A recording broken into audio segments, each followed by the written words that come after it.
Olá, amigos da Revolução Industrial Brasileira, tudo bem com vocês? Hoje é terça-feira, 15 de junho, e eu, Fausto Oliveira, estou iniciando mais um Desenvolve Notícias, comentário que a Revolução Industrial Brasileira traz todos os dias a respeito de temas econômicos, sempre sob uma perspectiva desenvolvimentista. Antes de começar o nosso Desenvolve Notícias de hoje, eu quero lembrar mais uma vez que já estão abertas as inscrições para o curso O Estado Empreendedor em 5 aulas, em que eu faço uma leitura guiada do grande clássico contemporâneo do desenvolvimento econômico, lançado pela Mariana Mazzucato, economista italiana, em 2014, que se chama O Estado Empreendedor. É um livro em que ela desmitifica, ou seja, ela derruba os mitos da suposta superioridade do setor privado em relação ao setor público. Como? Identificando aquelas inovações tecnológicas que geraram grandes ciclos de crescimento em empresas privadas, em economias privadas, como sendo oriundas todas elas de instituições de fomento ou de pesquisa públicos. Então, a participação do Estado junto ao mercado sempre foi, continuará sendo, a fórmula pela qual os grandes crescimentos econômicos acontecem.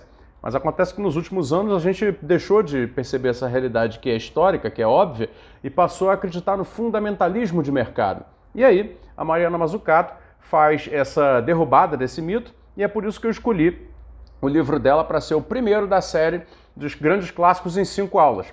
Então, Mariana Mazzucato, Estado Empreendedor em 5 aulas. Depois, fiquem à vontade de me sugerir títulos aí que vocês queiram ver também, cursos de leitura guiada em 5 aulas, nós vamos fazer outros cursos também. Então vamos ao assunto aí do Desenvolve Notícias de hoje. É um assunto problemático, gente. A desigualdade de renda no Brasil cresceu muito nos últimos meses. Nos últimos meses, eu digo desde o início do ano passado para cá. O índice Gini, que é a medida de desigualdade social, de desigualdade de distribuição de renda, utilizando estatísticas de renda domiciliar per capita, o índice de Gini do Brasil subiu para 0,674 no primeiro trimestre de 2021. Isso aí é a compilação de um dado produzido pelo IBGE, mas compilado pela Fundação Getúlio Vargas de São Paulo, a FGV Social. Então, o índice de Gini atualmente no Brasil é 0,674. No quarto trimestre de 2020, ele estava em 0,669. Então, você vê que já subiu alguns décimos aí, na verdade, 1/10, subiu alguns centésimos. E antes, quando o país ainda estava não afetado tanto pela pandemia, no primeiro trimestre de 2020, o índice de Gini era bem mais baixo, era 0,642. Então, aí já foram vários centésimos que subiram na escada do índice do Gini. E o índice é basicamente o seguinte, ele vai de 0 a 1, em que 0 é uma distribuição perfeita de renda e 1 é uma concentração total da renda. Evidentemente que nenhum país é 0 ou 1, sempre existe algum grau de concentração de renda. A questão é ter um índice de Gini baixo, aí meio, por exemplo, é um índice considerado razoável, 0,499 alguma coisa já é mais razoável. Então o índice do Brasil mostra que continuamos sendo uma sociedade estruturalmente desigual, claro, como todo mundo sabe, e que as conjunturas econômicas atuais estão concentrando ainda mais a renda no país. Como se pode ver pelos números medidos pelo FGV Social, da renda média per capita, que despencaram. Hoje, nesse trimestre, a renda média per capita brasileira é de R$ 995, ficou abaixo dos R$ 1.000 pela primeira vez em um tantão de tempo. Aliás, pela primeira vez, desde que faz-se essa medição.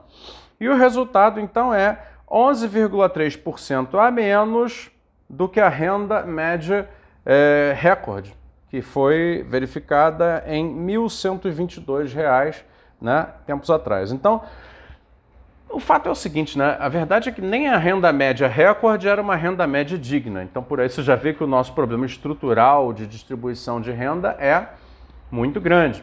Agora, conhecendo essa estrutura de distribuição de renda do Brasil, evidentemente deve-se almejar que na conjuntura ela seja a melhor possível, já que o nosso processo de concentração dos meios de produção em atividades pouco produtivas ou em atividades que pouco se encadeiam com outros setores, já que a nossa estrutura produtiva tem essas características atualmente e, portanto, esse conjunto de fatores impede uma maior distribuição da renda pelo trabalho, né? Porque esse é o nosso problema estrutural. Então vamos atacar o conjuntural. É preciso que, né, diante desse contexto de aumento de desemprego, aumento da informalidade, aumento do desalento, como a gente vive dizendo aqui, é preciso que hajam políticas que sejam compensatórias. É preciso isso. As pessoas não têm tempo, as pessoas pobres, né, de pouca renda, elas não têm o tempo de esperar novos ciclos de recomposição da base produtiva brasileira, nem nada do gênero. Basicamente, elas precisam de resolução de problema agora.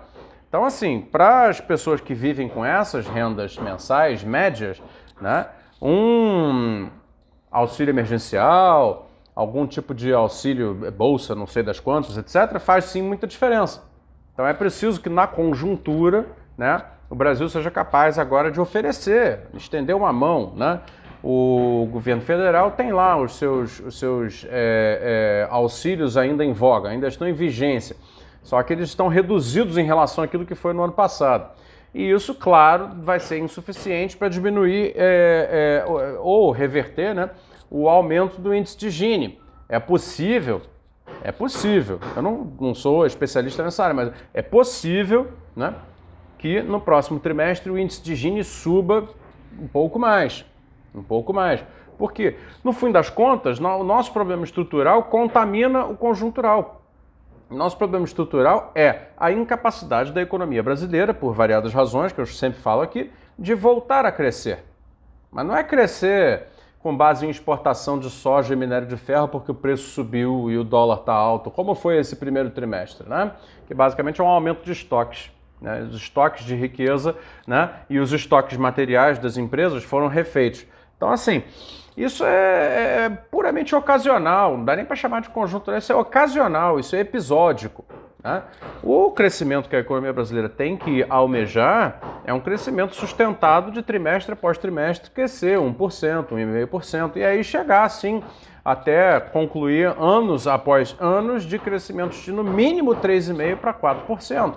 Agora, nada disso será feito apenas com investimentos privados numa economia cuja demanda está completamente reprimida.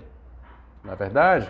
Um país que tem 14,7%, né, se não me engano, por cento de desemprego, né, que só cresce, estabilizou na alta, uma população economicamente ativa cujos em torno de 40% estão na informalidade e uma renda média nesse nível, é uma população que não consome. E aí cria-se esses dois Brasis, né? De uma classe média alta, que está navegando aí nas finanças, na questão do rendimento financeiro, no home office, etc. Tá com a sua qualidade de vida garantida, ganhando cada vez mais, porque, claro, né, a mesma renda acaba sendo apropriada pelos mecanismos brasileiros tradicionais, né, quando não há crescimento, o decrescimento acaba concentrando a renda. Então você vai ter esse Brasil que vai continuar enriquecendo e sendo cada vez menos gente, e um outro Brasil de cada vez mais gente, né, ficando cada vez mais pobre.